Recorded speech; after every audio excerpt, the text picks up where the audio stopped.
क्या आपको joint pain का सामना करना पड़ रहा है और आपकी उम्र 15 से 50 साल के दरमियान है तो ये वीडियो आपके लिए है। अस्सलामुअलैकुम, welcome to my YouTube channel doctor Mohammad Swadiq Faizi. उम्मीद है आप सब लोग खैरियत से होंगे। आज इस वीडियो में हमारा टॉपिक है रिमेटॉइड अर्थराइटिस। आप जब भी किसी डॉक्टर के पास जॉइंट पेन की कंप्लेंट लेके जाते हैं तो डॉक्टर आगे से फिजिकल एग्जामिनेशन करने के बाद, तो लैब टेस्ट परफॉर्म करवाने के बाद और आपसे कंप्लीट हिस्ट्री देने के बाद डायग्नोज करता है कि आपको तो रिमेटॉइड अर्थराइटिस है। तो आप में से बेशुमार लोग जो हैं वो इस वजह से परेशान हो जाते हैं कि रिमेटॉइड अर्थराइटिस होता क्या है, रिमेटॉइड अर्थराइटिस होता क्यों है और रिमेटॉइड अर्थराइटिस जो है इसका ट्रीटमेंट पॉसिबल है या फिर इसका ट्रीटमेंट पॉसिबल नहीं होता। तो आज की इस वीडियो में हम इन तमाम चीज़ों के बारे में इन डिटेल डिस्कस करने वाले हैं। तो स्टार्ट से लेकर एंड तक आप वीडियो में हमारे साथ रहें ताकि किसी भी किस्म की कन्फ्यूजन जो है वो आपके माइंड में बाकी ना रह सके। वीडियो को आगे कंटिन्यू करने से पहले अगर आप हमारे चैनल पर न्यू हैं या फिर अभी तक आपने हमारे चैनल को सब्सक्राइब नहीं किया तो सब्सक्राइब कर लें और बेल आइकन को प्रेस कर दें ताकि न्यू आने वाली वीडियो का नोटिफिकेशन आप तक पहुंचता रहे। तो अब हम बगैर टाइम वेस्ट के अपनी वीडियो को आगे कंटिन्यू करते हैं। सबसे पहले हम डिस्कस करते हैं कि रिमेटॉइड अर्थराइटिस होता क्या है। रिमेटॉइड अर्थराइटिस बेसिकली ये एक ऑटो इम्यून डिसऑर्डर है जिसमें हमारा इम्यून सिस्टम हमारी बॉडी के हेल्दी सेल्स के ख़िलाफ़ एंटीबॉडीज़ की प्रोडक्शन स्टार्ट कर देता है, जिस वजह से इन्फ्लेमेशन ऑफ जॉइंट्स जो है वो हमें हो जाती है और इस कंडीशन को हम कहते हैं rheumatoid arthritis.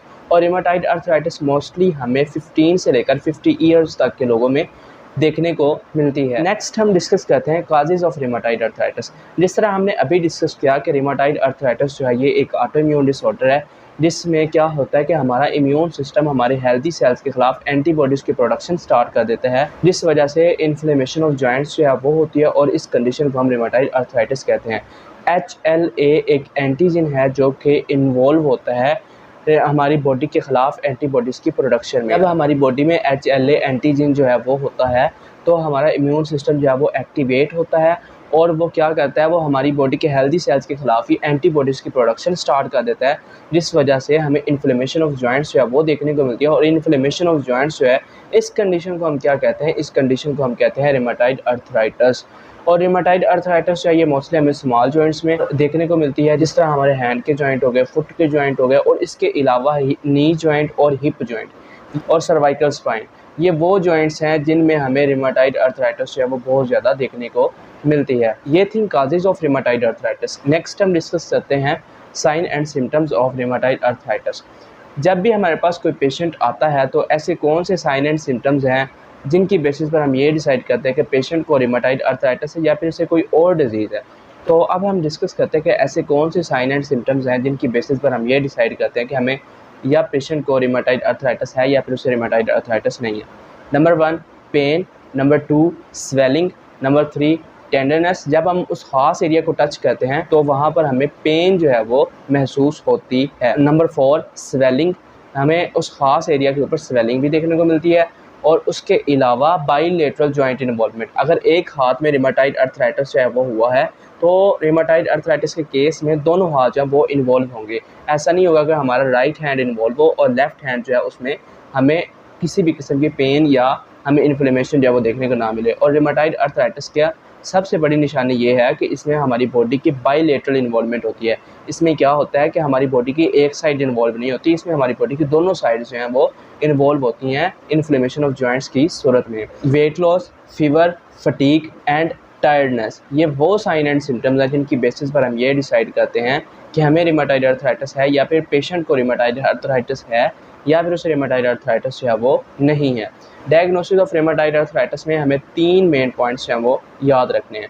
Number 1 physical examination. Physical examination में क्या आएगा, जिस तरह हमने पहले साइन एंड सिम्टम्स को डिस्कस किया उन्हीं की बेसिस पर हम फिजिकल एग्जामिनेशन करते हैं।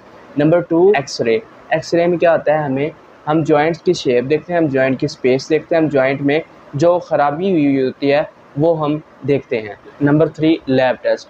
लैब टेस्ट जो है वो हम करवाते हैं जिनकी बेसिस पर हम ये कंफर्म करते हैं कि पेशेंट को रिमेटॉइड अर्थराइटिस है या फिर उसे रिमेटॉइड अर्थराइटिस जो है वो नहीं है। नेक्स्ट हम डिस्कस करते हैं ट्रीटमेंट ऑफ रिमेटॉइड अर्थराइटिस। आप में से बेशुमार लोग जो हैं वो इस वजह से परेशान होंगे कि रिमेटॉइड अर्थराइटिस जो है इसका ट्रीटमेंट पॉसिबल है या फिर इसका ट्रीटमेंट पॉसिबल नहीं होता। रिमेटॉइड अर्थराइटिस जो है इसके ट्रीटमेंट में हम 2 मेन जो है वो प्रोसीजर्स यूज़ करते हैं। नंबर 1 हमारे पास मेडिकेशन आती है। मेडिकेशन में हम डिफरेंट ग्रुप्स जो हैं वो यूज़ करते हैं, जिस तरह हमारे पास एनसेड्स, डिमार्ड्स एंड स्टीरॉइड्स। ये वो ग्रुप्स हैं जिनका हम इस्तेमाल करते हुए हम इन्फ्लेमेशन को कंट्रोल करने की कोशिश करते हैं। नेक्स्ट हम जिस ट्रीटमेंट के बारे में बात करने लगे हैं वो है फिजियोथेरेपी। फिजियोथेरेपी ये एक ऐसा ट्रीटमेंट है जिसमें हम पेशेंट को डिफरेंट मोडेलिटीज़ लगाते हैं, जिससे हम इन्फ्लेमेशन जो है उसको कंट्रोल करने की कोशिश करते हैं, और इसके साथ साथ हम पेशेंट को डिफरेंट एक्सरसाइजेज जो है वो रिकमेंड करते हैं, जिससे पेशेंट जो है वो फिज़िकली एक्टिव रहता है। तो ऐसे हम पेशेंट को उसके जॉइंट के अकॉर्डिंग जो है वो डिसाइड करके बताते हैं कि आपने ये एक्सरसाइज करनी है और ये एक्टिविटी आपने परफॉर्म नहीं करनी और किस तरह आपने करनी है, और कोई भी अगर आपने एक्टिविटी परफॉर्म करनी है तो वो कितने टाइम के लिए परफॉर्म करनी है। ये सब कुछ हम पेशेंट की हिस्ट्री लेने के बाद और रूमेटॉइड अर्थराइटिस की सेवेरिटी को देखते हुए हम ये चीज़ें जो है वो डिसाइड करते हैं। अगर आप या आपके इर्द गिर्द इस तरह की किसी भी किस्म की परेशानी का सामना किसी भी पर्सन को करना पड़ रहा है तो वो इस दिए गए नंबर पर रब्ता कर से हमसे कंसल्टेशन कर सकते हैं। आज इस वीडियो में हमने रूमेटॉइड अर्थराइटिस के हवाले से इन डिटेल डिस्कस किया। उम्मीद है आज की वीडियो आपको बहुत अच्छी तरह समझ में आई होगी। Thank you so much for watching this video. Please like, subscribe and share my YouTube channel. Thank you so much.